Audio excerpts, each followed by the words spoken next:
नमस्कार दोस्तों। हरतालिका तीज का व्रत पूर्ण रूप से माता पार्वती और भगवान शिव से जुड़ा है। कैसे माता पार्वती ने तपस्या करके भगवान शिव को अपने पति के रूप में मांग लिया, इस व्रत से जुड़ी कथा में भी इसी का जिक्र है। भाद्रपद मास के शुक्ल पक्ष की हस्त नक्षत्र संयुक्त तृतीया के दिन इस व्रत को किया जाता है। इसे कजरी तीज भी कहते हैं। इस व्रत को करना भी किसी तपस्या से कम नहीं है। पूरे दिन व्रत में कुछ खाया और पानी तक नहीं पिया जाता।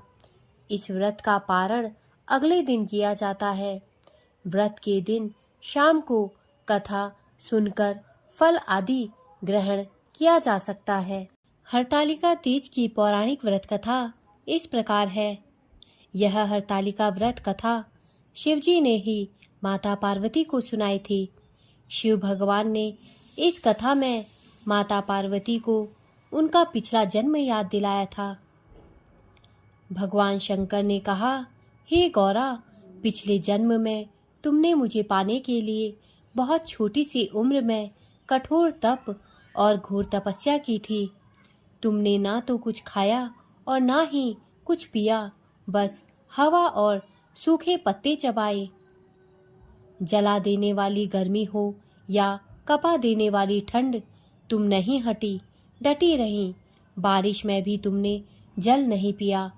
तुम्हें इस हालत में देखकर तुम्हारे पिता बहुत दुखी थे।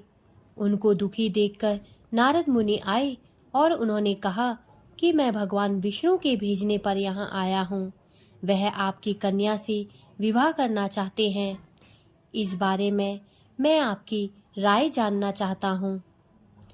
नारद जी की बात सुनकर आपके पिता बोले, अगर भगवान विष्णु यह चाहते हैं तो उन्हें कोई आपत्ति नहीं है, परंतु जब तुम्हें इस विवाह के बारे में पता चला तो तुम दुखी हो गई।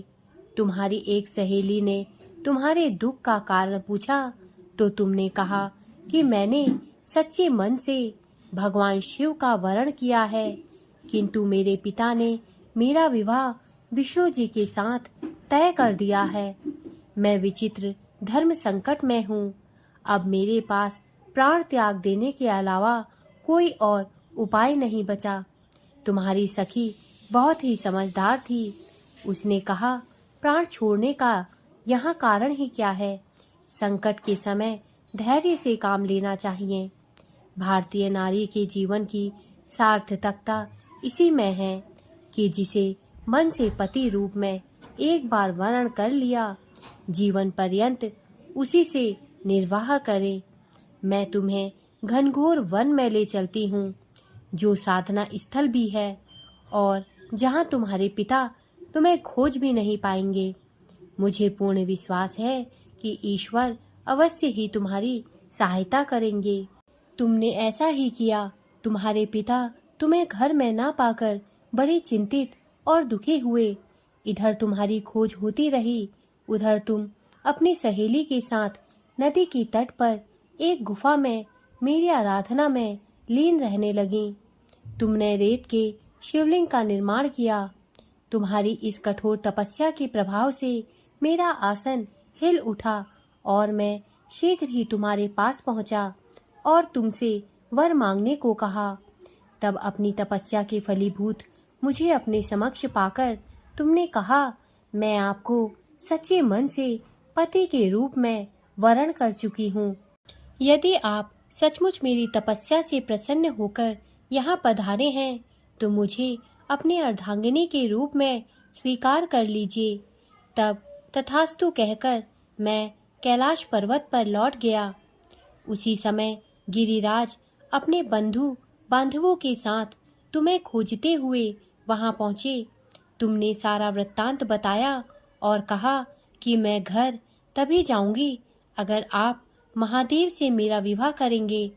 तुम्हारे पिता मान गए और उन्होंने हमारा विवाह करवाया। इस व्रत का महत्व यह है कि मैं इस व्रत को पूर्ण निष्ठा से करने वाली प्रत्येक स्त्री को मनवांछित फल देता हूँ।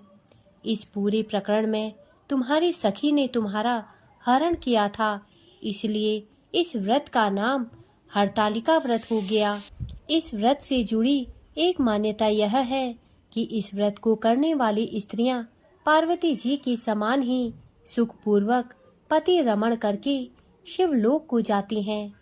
सौभाग्यवती स्त्रियां अपने सुहाग को अखंड बनाए रखने और अविवाहित युवतियां मन मुताबिक वर पाने के लिए हरतालिका तीज का व्रत करती हैं।